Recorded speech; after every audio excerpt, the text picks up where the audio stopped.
Hello and welcome to ESO Weekly for Friday, the 1st of March, 2013. Oh my goodness, February went by so fast. It's almost as if it was shorter than the other months. Yes, right? So we're going to talk about the developer question of the week, which is actually developer question last week. We're going to go a bit into capital cities and what those will look like in the Elder Scrolls Online. And then we're going to be going over some Ask Us Anything questions that will lead us into a voiced dialogue in the Elder Scrolls Online, making moral choices. That's something people like to do in RPGs, at least I'm told. Also, tanking for all us meat shields out there, and finishing it off with a talk about the Daedric princes. Dun dun dun. Alright, man. I'm giddy. I'm ready to go. Giggity. So let's start out with the developer question of the week, which was actually developer question last week. Yes. Yesterday's developer question was asking us what armor we want to wear in the Elder Scrolls Online, and anyone who keeps up with the Shoddycast know we talked about that like 2 days ago or something like that. A few episodes. A few episodes ago. Something. Yeah. We talk about that sort of thing in the Q&A and the Shoddy Talk, so if you missed it, shame on you, man. You should be watching our other stuff throughout the week. Yeah, so pause the video now, open up another window, and go watch those other ones, and then watch this. And then like them and share them with everyone.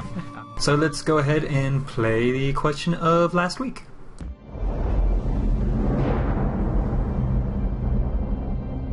Hi, my name is AJ LaSaracina, and I'm a customer support trainer working on the Elder Scrolls Online. Tamriel has many unique races, all with their strengths, triumphs, and histories. Which of the 9 available races will you choose to play as when the Elder Scrolls Online launches later on this year? So AJ there from customer service is asking us about what race we want to play. And we actually just recently took a poll on this on the Shoddycast. And look who's in the lead. I know. It was very surprising, I have to say. And by the way, that is a very large voting poll, our pool. I am very happy. Yeah, people are passionate about their races. Normally our polls rank in about like 500 voters or something like that, but we saw at the start of this poll who was leading it. Wasn't it? I think it was the Wood Elves were leading at the start, and then Nords totally overtook them, which I thought... Nords came out of nowhere. They were pretty low, and then, like, I hadn't checked it in a couple days, and then I checked it, and it was second place. I'm like, wow. I don't know, that really surprises me. I thought for sure the Nords would lead, not only just by a little, though, by a lot, and they're in second, which I think is very, very weird, coming off of Skyrim. Yeah, to tell you the truth, I think Wood Elves are so popular because everyone is trying to live out their Legolas fantasies. Yes, you're probably right there. I could see the Wood Elves being popular because of the whole archery thing. You know, a lot of people wanting to go into archery. I don't think they'll be sliding downstairs on a shield while shooting orcs in the face. As much as we would like to. Or swing up a mammoth, kill everyone on top, and say, that still only counts as one. No, but the Wood Elves, they're the most elvy of the elves, I guess you could say, because... Elvy? At least their lore and stuff, they're very much the keeper of the forest, you know. And children of the forest. Yes, they very much are children of the forest. Then we got the High Elves, which are ranking pretty high, which that makes sense to me, considering how awesome they are. Yeah. And great. And then further down we have the Bretons, Dark Elves, Argonians, Khajiit. Redguard's closer to the bottom, which is interesting. I thought they would be a bit higher, being like kind of the leaders of the Daggerfall Covenant, but I don't know, beast races, they always seem to be ranking in pretty low on the polls. But fine by me, because, you know, I love my beast races, and I'd rather there be fewer of them. Yeah, you'll get them all to yourselves. I feel like the people that play the beast races are the most proud of their races. Yes! At least that's what I've gauged. Like, you talk to a guy who wants to play an Argonian, and they're like... They're in love with it. Yeah. It's like that and nothing else. And then there's the poor lowly orcs all the way at the bottom. Everybody hates them. The poor Orsimers. Yeah. Oh well. Get over it. Anyway, what race will you be playing? Oh my god. Well, I know I've mentioned this 1,000 times that Argonian is my faves. And it still is my faves. But I'm going to stab them in the back and betray them and roll out something else. Instead of them being my main, they're going to be my main alt. Because apparently We're going to be going Aldmeri Dominion, at least in the beginning. That's going to be our main guild. I don't know if we're going to be making other ones in the other factions.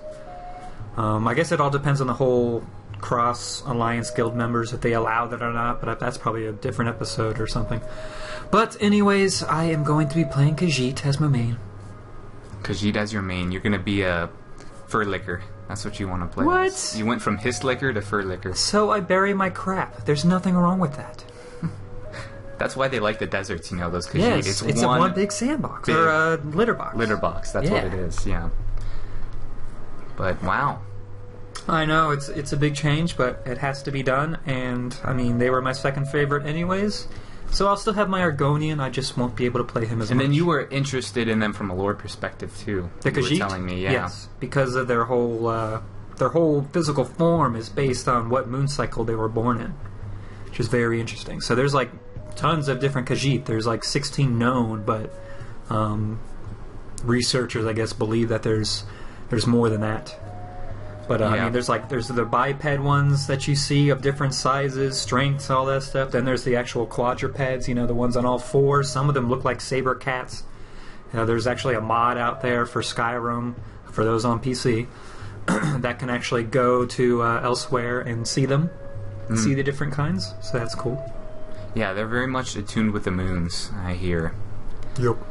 How about you, sir? Yeah, I've always made it clear that I'm going to be a high elf this time around. I'm kind of going to go for the whole Templar type feel, Mm-hmm. I'm going to be in that heavy armor as the battle mage and stuff, and as a high elf, I think I'm going to pull that off with their bonuses in Magicka and stuff like that too. Masters of the Arcane and everything. So hopefully their racial bonuses will attribute to that too. And then, just because they're badass in general, I mean, they're the leaders of their faction. They are elven supremacists, but, I mean... We're the chosen race. We're the chosen race. We're not going to use the other... Well, I'm not even going to say that. Okay. Whatever. That's what you have to say about that? It's fine. Whatever, it's man. It's fine, man. You just be your awesome. tall elven warrior, and I will be my sneaky... assassin-type Khajiit. You'll be my pet. That will be high on moon sugar all the time. My pet Khajiit. Or skooma. My refined moon sugar. Apparently, yeah, Khajiits have this real thing for sweets. Yeah. That's why they like their moon sugar. Mm-hmm. Yeah, so let us know, guys, what race you'll be playing, and more importantly, why.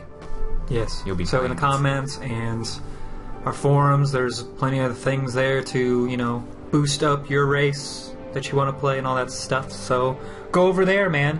Yeah, that's people who only watch our Friday episode might not know, but we have a forums now. Forums. The official Shoddy forums. Which just sounds funny saying. Official Shoddy forums. Whatever. They're officially shoddy, and you should go check them out.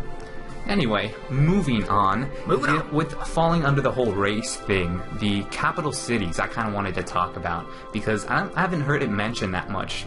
The capital cities, they're an interesting part of MMOs just because they serve as the hub of social interaction in MMOs. So what cities are going to be the capital of what factions? We know the Daggerfall Covenant is going to set their capital city in Wayrist. Wayrist. Which, for those who aren't familiar, is a city in High Rock. The Ebonheart Pact is going to have their capital city in Mournhold, which anyone who's played Morrowind would know is in Morrowind. Which is interesting, I find, because, Jorn is the leader of the faction. You would think it would be in Skyrim somewhere, but it's not. And I guess that's okay. I guess no solitude for you guys, no social hub in Solitude. Was Solitude around at this time? Or was it Windhelm that was the capital? Because Windhelm was the capital for quite a while. I don't know if it was the capital in the second era, because, the High King was in Solitude. Well, in Skyrim. Ulfric killed him, but... Yeah. But, Yskamor set up Windhelm as the first capital. I don't know if it served as capital at this time, too. Let the lore masters... tell us in the comments. Yeah, let us know. The Aldmeri Dominion, Elden Root, which is in Valenwood, which is another interesting thing because the Aldmeri Dominion, its heart and soul has always been in the Somerset Isles with the High Elves. And I think it's a more strategic place to have their command, since it's on the mainland, not on their island of Somerset. So I think it was a good move to do that, as well as hopefully kind of strengthen the bonds between the elven races. So you think it was a logical point of the elves? Well, ZeniMax agrees with you, because I actually read, I think it was in Ask Us Anything where they covered this, and they talked about it being a strategic location for the elves, and also they alluded to this whole magical thing going on too. They said it's magically significant that they have it there, and they were like ... Ooh, so spoilers. And, all the nerds collectively orgasmed at that point. Gross. And so one of the questions that I have for ZeniMax would be, okay, so the factions each have their own capital city hub, but the other races still maintain their own capitals themselves. Like the orcs have Orsinium and stuff like that. Are those capitals going to play any significance? Because we know the capital cities are going to have, you're going to be able to craft and stuff like that. Will the capital cities of the other races serve as hubs themselves, or do you think they're going to be more quest-based, where you're kind of going into them as part of a storyline or something like that? I think probably all the cities will have that aspect, the whole questing thing. I mean, right. There's going to be quests fracking everywhere, so I mean, you can expect that. But probably I'm also thinking there's going to be more race-inclined things to do in those other capital cities. Maybe. Race-specific quests? Yeah, so or just, I don't know, things to do. Maybe crafting, maybe more racial-type crafting or something like that. I don't know. So if you find yourself in Windhelm, you might find yourself in a bar fight or in a drinking contest with some other Nords. That's racist. That's not racist. They're not always drunk. I didn't say they were always drunk. That was you. You're putting words in my mouth, man. Okay? Okay, Nords are always drunk. Do you see this guy? They're always drinking mead with juniper berries. Juniper berries mixed in. Yeah, but... And the reason I bring this up, too, is because we have a lot of examples in MMOs where capital cities of other races become just these ghost towns. Perfect example would obviously be World of Warcraft, where Stormwind was where it was at, or Orgrimmar was where it was at. And then you have these other places like Thunder Bluff, which just are empty, and it's sad to see it. Mm-hmm. I would love to have it in the Elder Scrolls Online, where you have the capital city hubs, which we were just talking about, for the factions, and then the other cities for these other races are much more questing and stuff, They don't really have crafting stations. Maybe they have some crafting stations and stuff like that, but they don't serve as these social hubs like the main capital does. I don't know. I think that would be interesting, but... Yeah, there should be, some reason to go back. Otherwise, like you said, it's just going to be a desert, desolate area, and no one wants that. No one wants to go to a place and there be, no one there at all. Well, then again, I guess maybe some people would like that. Those single-player enthusiasts, it's no one here but NPCs. Yeah, maybe the role players, too, will take over a whole town and just role-play in it. How cool would that be? That'd be awesome. Live-action LARP? Is that what it is? Live-action role-play? Yeah, live-action role-play. Or, that could bring in the whole housing thing, too. True. These other capitals could have these instanced areas in them where, that's the lower quarter, and it houses all of these player homes and stuff like that. I don't know. Anyway, moving on, we're going to cover the Ask Us Anything, which we've been avoiding for the most part in our videos. The developers Ask Us Anythings, and that's just mainly because we'd incorporate it in our other topics, and not every Ask Us Anything has had the most interesting questions. At least from my personal... They always seem to be very specific about just, some random fact. It's that's cool, but it doesn't really tell me anything about the functionings of the game. Yeah. Well, I think a lot of people, they're a lot more lore-based, some of them, with the Daggerfall Covenant and stuff like that, which a certain group of people find interesting. And then... But a lot of people have wanted a lot more mechanic stuff, and they actually have put out more mechanic-based questions. Starting with the voice dialogue in the game.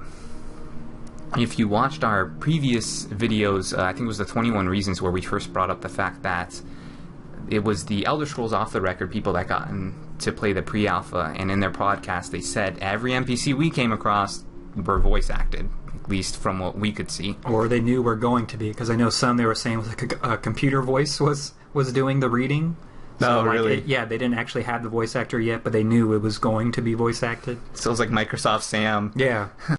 The question was, one of the most tedious things I found in other MMO games was having to read countless walls of text. Being a fan of lore, I'd read them anyway. However, in the Elder Scrolls games, such as Skyrim, NPCs speak to you so you don't have to deal with all the reading. Are most of the NPCs in ESO going to be voice acted? And ZeniMax came back and said, ESO is fully voice acted. You'll hear every NPC.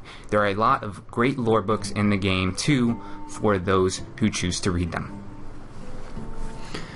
Alright, so Force with Jesse Cox covered this as well, and they were saying how they were kind of not too happy about this. They were kind of concerned.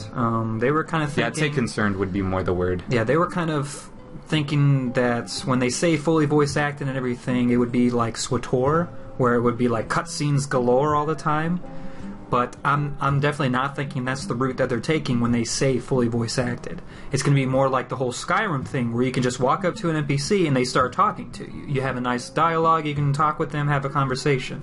And then they'll give you a quest and everything. And if you don't feel like listening to them talking to you, just continue clicking through it and you can get your quest and, be on your way. So when they say it's fully voice acted, I don't think it's going to be immersion breaking, taking you out, putting you into a cutscene and watching it. I think it's going to be definitely a more one-on-one personal experience with that NPC and just having a discussion. Yeah, I definitely hope they take the Skyrim approach with it. Oblivion, obviously, they couldn't even take that approach even if they wanted to, because it freezes time around you, and that was immersion breaking. Everything would freeze and it would zoom in on their ugly mugs, and just you'd talk to them that way, which sucked. Skyrim, major improvement. You were talking to them, but stuff was still going on in the world around you, and you could exit the conversation at any moment by pressing B if you were using a controller. And I liked that very much because it wasn't taking you out of the experience, and stuff like shit could still go down. I could be talking to this dude out in the woods, this traveling bard, and a bear come out of nowhere and start attacking him, and we have to, defend ourselves. So that's the route I think they're going to take with that. I found it interesting that the way the question was worded, the most tedious thing I found in other MMO games was having to read countless walls of text. I'd say for me the most tedious thing would be the grind, but definitely walls of text. I mean, that's part of the grind, is having to click the button 12 times to get out of the wall of text and accept the quest. So... Well, you know how I was with those. I mean, you've seen me we were just going through Terra, and you normally would read that stuff, but when we were going through the whole playthrough, you didn't read anything. That's because Terra just looked super, super generic to me. I don't know, like World of Warcraft, I read everything that I came across, and you were laughing at me because of that. And it was because I was legitimately interested in the story. The story was good enough to where I would read the text. We had Illidan and Arthas and stuff like that, which I knew from Warcraft 3, and I was interested enough to continue reading. And the same would have applied to the Elder Scrolls too. I'm interested enough in the universe to where if they would have just had the walls of text, I would have been reading them. Obviously, dialogue I think is very important, but those moments when I'm like walking around in the world, and in Oblivion I'd be walking around in the Imperial City and they're like, oh, that's the hero of Kvatch. Or something like that. And I was walking around in Skyrim and a guard just casually says, oh, I hear you're a good enchanter. Can you enchant this old blade? It can barely cut through butter, or whatever he says. Careful with those flames. Yeah, careful with those flames. Something like that. Or, no lollygagging. That was a good one. Let me guess. Somebody stole your sweet roll. Yeah, even the way they say it, those are iconic moments, I love that. And I'm sure we will come across a lot of that in ESO. And especially since with the whole Kvatch thing, I think we'll be seeing a lot more of that as well, because, NPCs are supposed to respond to your decisions in the world. Yes. Speaking of decisions, the next question has to do with moral choice in the Elder Scrolls Online. The question directed at the developers was, the Elder Scrolls games have always included moral and ethical choices for players. With the release of the Elder Scrolls Online, how important are these choices to the overall game, and how do these choices affect your relationship with your alliance? And ZeniMax came back and said, you will have tough choices to make for your character. The choices are very important, but they won't affect your standing in your alliance. Sometimes they will just aid the story, but in some cases, they will have lasting consequences.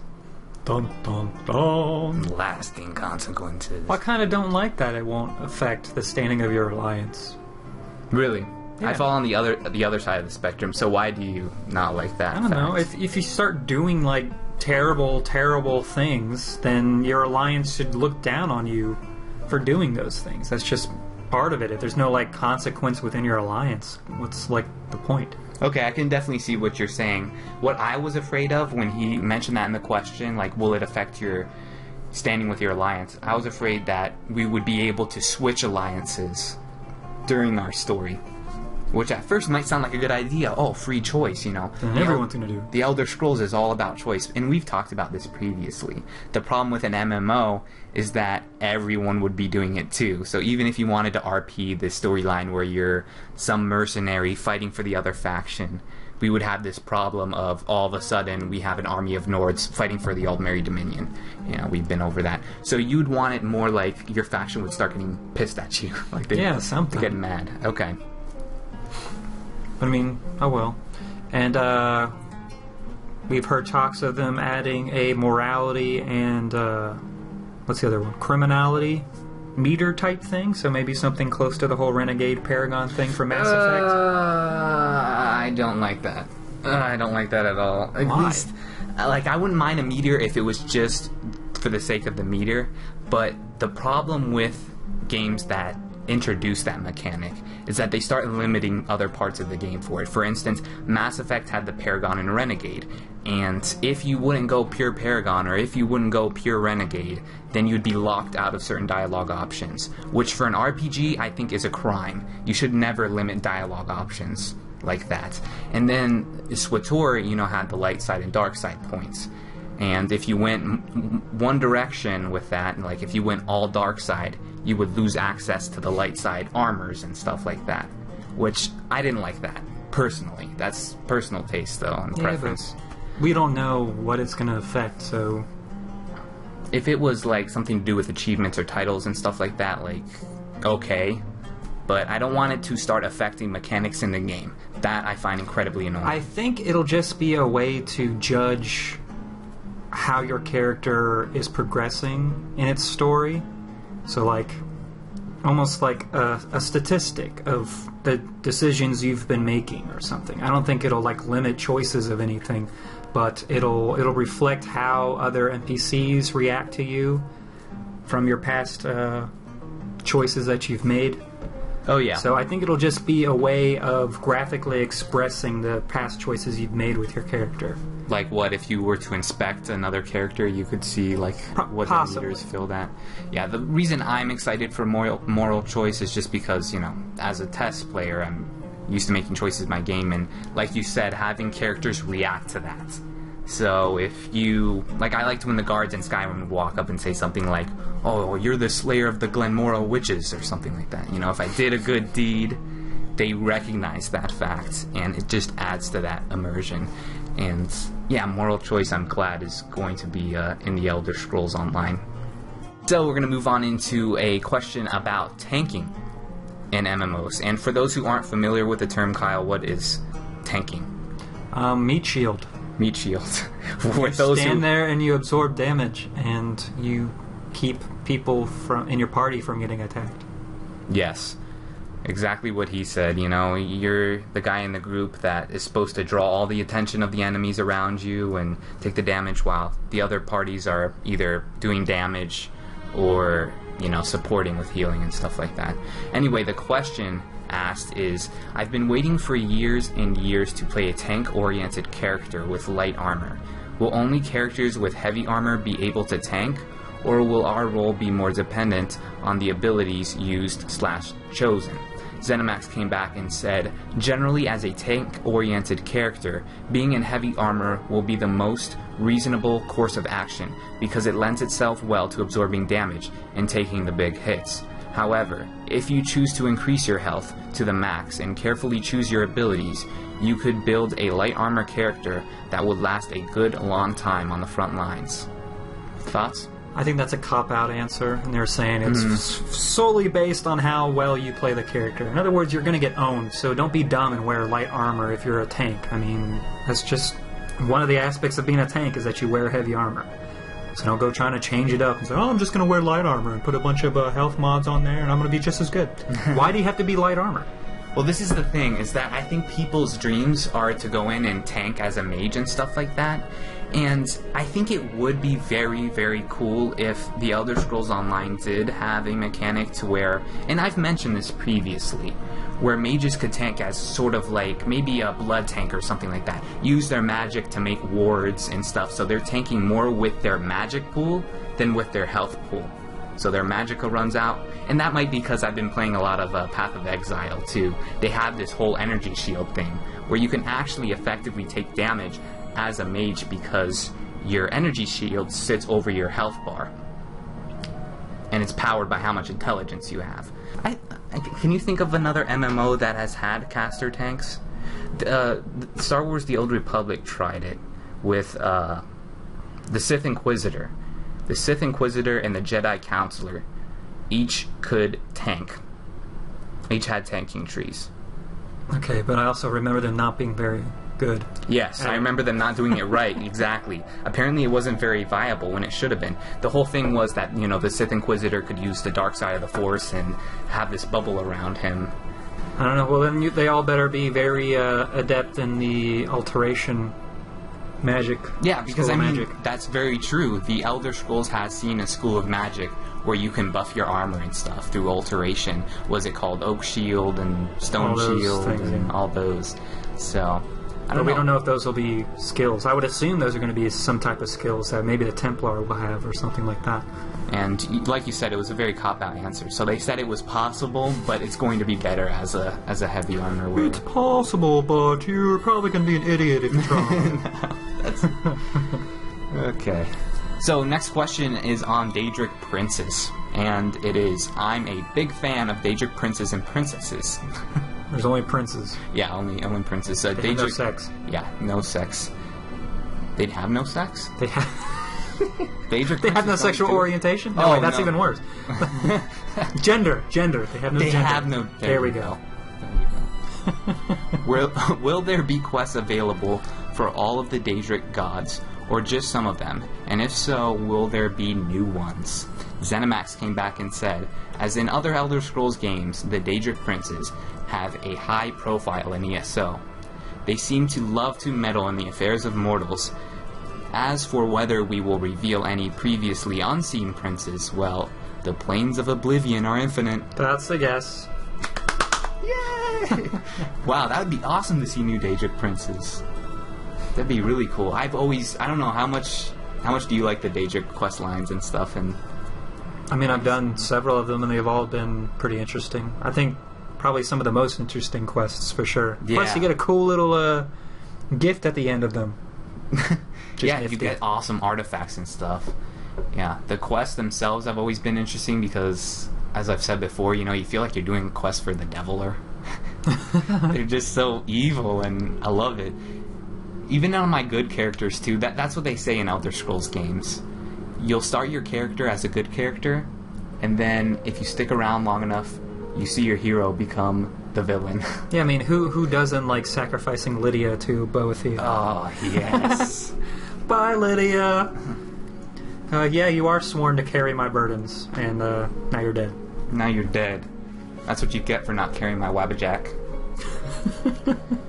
Obviously, the new Daedric princes get me excited, but seeing that old princes return makes me even more excited because of the whole nostalgia factor. I hope they get Sheagorth in there again with that crazy voice actor in Oblivion's Shivering Isles. The Mad Prince. has always been one of my favorite. Cheese for everyone! I like cheese. Anyway, we actually have it confirmed, right? Daedric artifacts are going to be in the Elder Scrolls Online. That was confirmed by MMORPG.com with their interview with ZeniMax. And what I found interesting is that the Daedric artifacts are actually connected to some Fighters Guild quest lines. Interesting. Does that mean they won't be unique then, if everyone can have one? That's what I'm afraid of. Like, if they're connected... Well, they just said it's connected with the Fighters Guild quest lines and that they're in the game. They didn't... I don't think they said that the players are actually going to get to use them. So maybe the Fighters Guild quest line will have to do with finding these artifacts, tracking them down, and, liberating them to bring to the Fighters Guild. Okay, so maybe... Yeah, okay, I can see that. So it's just like a quest item that you have to turn in. You won't be able to actually use it, I guess? Yeah, maybe... Okay, that would be cool. You know what would be a good compromise? Because, yes, we don't want a million copies of the Wabberjack just going around the Elder Scrolls Online, because that would be lore-breaking and, frankly, stupid. So what would be cool to see would be having them in the quest lines, like you were saying, collecting them and returning them. But we'd be able to use them throughout the quest. So maybe this quest requires me to use the Mace of Molag Bal to capture a soul or something like that. I don't know. Then you'll have to be instanced or something, because you don't want to see someone standing right next to you with the same weapon. Yes. What I would actually like to see is have them in Cyrodiil in PvP, but only one person can have it. And so if you get it, then you have these cool, maybe specific unique abilities or whatever that you use it. But if you get killed, then you drop that weapon, and it's like sticking in the ground, and then the next person can come and click it and start using it. Oh, jeez. So it'll be just like being passed all around, being used to just kill people like ridiculous ways. And yeah, once you die and you drop it, and the next person can use it. That would be the only thing, though. Not all your gear would drop, just that specific thing. Oh my gosh. That would be interesting. If I got the Mace of Molag Bal, I'd grab it, I'd run to the forest corner and hide in some dank cave where nobody could find me. It's mine. Yeah, but once you leave Cyrodiil, it would like respawn somewhere. Speaking of Daedric princes, if you are also interested in them, especially all you Dark Elves out there, I know your lore has very much to do with the Daedric princes. We have the next Elder Scrolls lore video coming out tomorrow, which has everything to do with the Daedric princes. So if you want to learn more about those guys, definitely tune in for that. Plug. Plugs are always fun. Watch it. Anyway, I think we have reached the end of this Friday's episode of ESO Weekly. Aww. Don't forget to support the channel by liking, sharing, subscribing, all that good stuff. I have been Josh. And I've been Kyle. We'll catch you later. Bye.